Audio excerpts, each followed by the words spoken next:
আজকে আমরা 2 বেডরুমের সুন্দর একটা 2D ফ্লোর প্ল্যান দেখব। প্রথমে লাইন নেবেন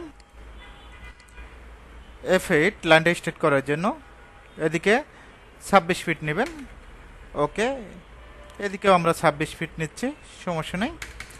আমাদের পার্টিশন হল কত ইঞ্চি এটা সবাই জানি, 5 ইঞ্চি। ওকে, প্রথম বেডরুম আমাদের 12 ফিট নিয়ে নিলাম।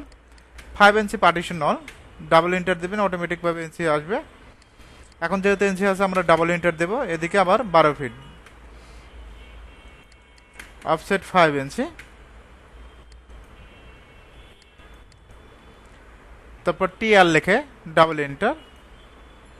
এদিকে অফসেট 12 ফিট নেবেন। কত ফিট নেবেন? 12 ফিট, অফসেট 5 ইঞ্চি। তারপর ট্রিম করে দিবেন, টিআর লিখে ডাবল এন্টার। ওকে, এখন আমাদের যে কাজটা করতে হবে, ডোরগুলো কাটতে হবে। বেডরুমের ডোরটা 3 ফিট 4, এখান থেকে লাইন নেবেন 3 ফিট 4,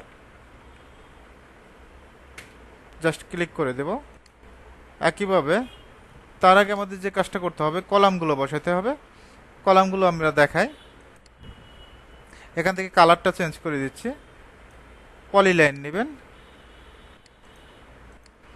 এদিকে 10 ইঞ্চি কলাম, একইভাবে এদিকে 10 স্কোয়ার, ঠিক আছে, 10 ইঞ্চি 10 ইঞ্চি 10 ইঞ্চি করে স্কোয়ার। এখন কলামগুলো বসাবো। যাদের কলাম বসানো প্রবলেম তারা দেখতে পারেন। জাস্ট অবজেক্ট সিলেক্ট করে সিপি লেখে এন্টার। কি লেখে এন্টার? সিপি লেখে এন্টার। আমরা এই পয়েন্ট ধরে এই কর্নার পয়েন্টে বসাবো। একইভাবে এই কর্নার পয়েন্ট আবার কপি করব, সিপি লেখে এন্টার। এখন আমরা এই ফেসটা ধরবো, এই ফেস ধরে এই কর্নার পয়েন্ট ধরে বসাবো। একইভাবে এটা সিলেক্ট,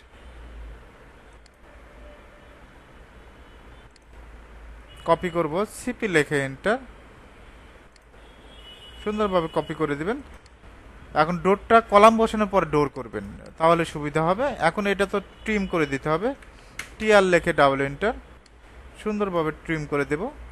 একইভাবে এই অবজেক্টটাও ট্রিম করে দেব। একইভাবে এটাও ট্রিম করে দেব। Trim, trim, trim.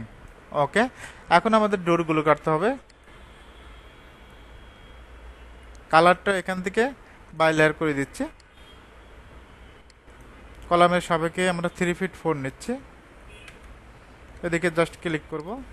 একইভাবে এই পয়েন্ট থেকেও 3 ফিট 4, জাস্ট ক্লিক।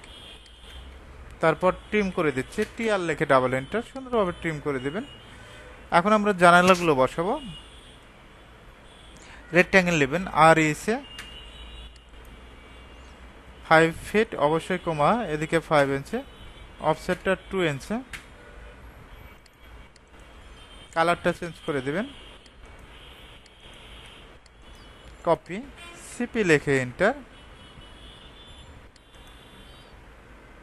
সুন্দরভাবে মিড পয়েন্ট ধরে বসাবেন, অটোমেটিকভাবে মিড পয়েন্ট আসবে। তাহলে রোটেট করে দিবেন, আরও লেখে এন্টার, কপি, সিপি লেখে এন্টার। এই পয়েন্ট ধরবেন, এই পয়েন্ট ধরে বসাবেন। অপোজিট পাশেও একইভাবে সিপি লেখে এন্টার। এই ফেস ধরা শিখতে হবে। ফেসটা যদি ভালোভাবে ধরতে পারে, যে কোনো পয়েন্ট ধরে সুন্দরভাবে বসাইতে পারবেন। ওকে, এখন আমরা একটা ডোর বসাবো। ডোরগুলো তো বসাতে হবে, যেহেতু 2টাই বেডরুম তৈরি করা শিখাতে চাচ্ছিলাম। জাস্ট অলরেডি তৈরি হয়ে গেছে। এখন আমরা এখান থেকে বেডরুম 3 ফিট 4 ডোরটা তৈরি করব। 3 ফিট 4, এদিকে 5 ইঞ্চি, এদিকে 2, একইভাবে 2 অন 3। এখন আমরা এটা মিরর করে দেব, এমআই লেখে enter, just click, no. Line নেবেন 7 ফিট, একইভাবে এখান থেকে লাইন নেব 7 ফিট। সার্কেল, সি লেখে এন্টার। এই পয়েন্ট থেকে এই পয়েন্ট ধরে আমরা সার্কেলটা নিব। তারপর ট্রিম, টিআর লেখে ডাবল এন্টার। সুন্দরভাবে ট্রিম করে দিবেন। আমরা ট্রিম করে দিতে পারবো। এখন এটা আমরা ব্লক করব। অবজেক্ট সিলেক্ট করে বি লেখে এন্টার। তারপরে যেখানে যে কোনো কিছু দিতে পারেন। আমি এখানে ডোর 4 দিয়ে দিচ্ছি, অথবা 5 দিয়ে দেবেন। এখন আমরা এটা মুভ করে দিব, এম লেখে এন্টার, মুভ। এই পয়েন্ট ধরে আমরা এই পয়েন্ট ধরে মুভ করব। এখন অপোজিট পাশে আমরা মিরর করে দিব, এম আই লেখে এন্টার, জাস্ট ক্লিক করে নো করে দিবেন। এখন একটা যেহেতু দুইটা বেডরুম আমাদের লিখে দিতে হবে, লেখার জন্য টি লিখে এন্টার, টেক্সটের টি। এখান থেকে আমরা জাস্ট এরকম একটা বক্স নিব। এখন এখানে লিখে দেবেন BED স্পেস রুম। ওকে, এটার মেজারমেন্ট 12 ফিট 00 ইঞ্চি, এক্স আবার 12 ফিট 00 ইঞ্চি। কন্ট্রোল এতে সিলেক্ট। এখান থেকে আমরা ফন্টের সাইজ 10 ইঞ্চি দিয়ে দিব, এন্টার দিব। তারপর এখান থেকে সেন্টার করে দিতে পারেন, সমস্যা নেই। ওকে দিলাম, আমাদের লেখা কমপ্লিট। এই লেখাটা আমরা কপি করব। এভাবে চাইলে খুব সহজেই 2 বেডরুমের সুন্দর একটা ডিজাইন করতে পারবেন।